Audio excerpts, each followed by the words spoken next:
സർക്കാരിനെതിരെ പാർട്ടിക്കകത്തു നിന്ന് വരുന്ന പരസ്യ നീക്കത്തെ വിമർശിച്ച് കോൺഗ്രസ് നേതാവ് നിജേഷ് അരവിന്ദ് വി.ഡി. സതീശൻ സർക്കാരിനെ ഭരിക്കാൻ അനുവദിക്കണം. ചായക്കോപ്പയിലെ കൊടുങ്കാറ്റായി ശേഷാദ്രിനാഥന്മാരുടെ നിയമന വിവാദം പോലും എരിഞ്ഞടങ്ങി. പ്ലീഡർ നിയമനത്തിൽ KSU നേതാക്കൾ ഉൾപ്പെടെ സർക്കാരിനെതിരെ പരസ്യമായി രംഗത്ത് വരുന്നതിനെതിരെയാണ് നിജേഷിന്റെ വിമർശനം. മുഹമ്മദ് അസ്ലം വിവരങ്ങളുമായി ചേരുന്നു. അസ്ലം, ഇത് PM നിയാസിനെതിരെ കൂടിയുള്ള വിമർശനമാണോ? PM നിയാസ് അടക്കം KSU നേതാക്കളടക്കം സർക്കാരിന്റെ തീരുമാനങ്ങൾക്കെതിരെ പരസ്യമായി തന്നെ രംഗത്ത് വരുന്ന ആൾക്കാർക്കെതിരെയുള്ള ഒരു പൊതുവായ വിമർശനമായി തന്നെ Kozhikode DC vice president Nijesh അരവിന്ദിന്റെ വിമർശനം എടുക്കാം. അദ്ദേഹം പറയുന്ന പ്രധാനപ്പെട്ട കാര്യം, നേരത്തെ കോൺഗ്രസ് വിരുദ്ധ രാഷ്ട്രീയം ചെയ്തിരുന്ന G. സുധാകരൻ അടക്കമുള്ള ആൾക്കാർ ഇന്ന് UDFന്റെ ഭാഗമാണ്. സന്ദീപ് വാര്യർ അടക്കം RSSന്റെ അല്ലെങ്കിൽ BJPയുടെ ഭാഗമായിരുന്നു. നേരിട്ട് ഞങ്ങൾ ഫൈറ്റ് ചെയ്തിരുന്ന ആൾക്കാരൊക്കെ ഇപ്പോൾ കോൺഗ്രസ് MLA-മാരെ നിൽക്കുന്നു. അങ്ങനെ നേരത്തെ പല രാഷ്ട്രീയമുള്ള ആൾക്കാരൊക്കെ തന്നെയും പിന്നീട് ത്രിവർണ്ണ പതാകയുടെ കൂടെ വന്ന ആൾക്കാരെ നമ്മൾ സ്വീകരിച്ചതാണ്.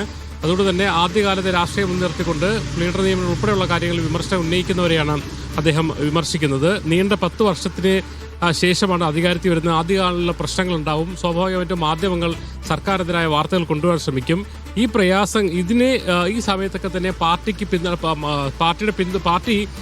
സർക്കാരിന് പിന്തുണ നൽകിയാണ് വേണ്ടത്. അതിന് പകരം ഈ വിമത സ്വരം ഉയർത്തി വാർത്തകളിൽ ഇടം പിടിക്കാൻ ശ്രമിക്കുന്ന അരോചകമാണെന്ന് അദ്ദേഹം പറയുന്നു.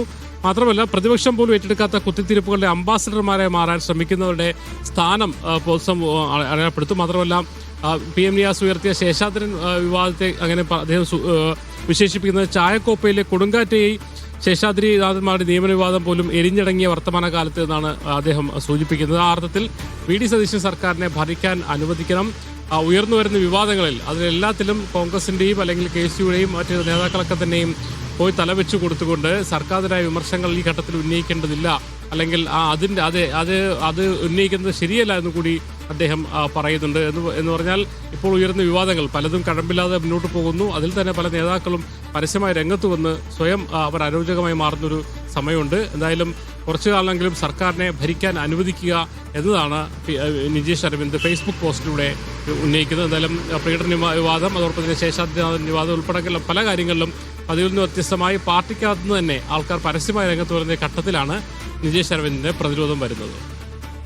ശരി അസ്ലം.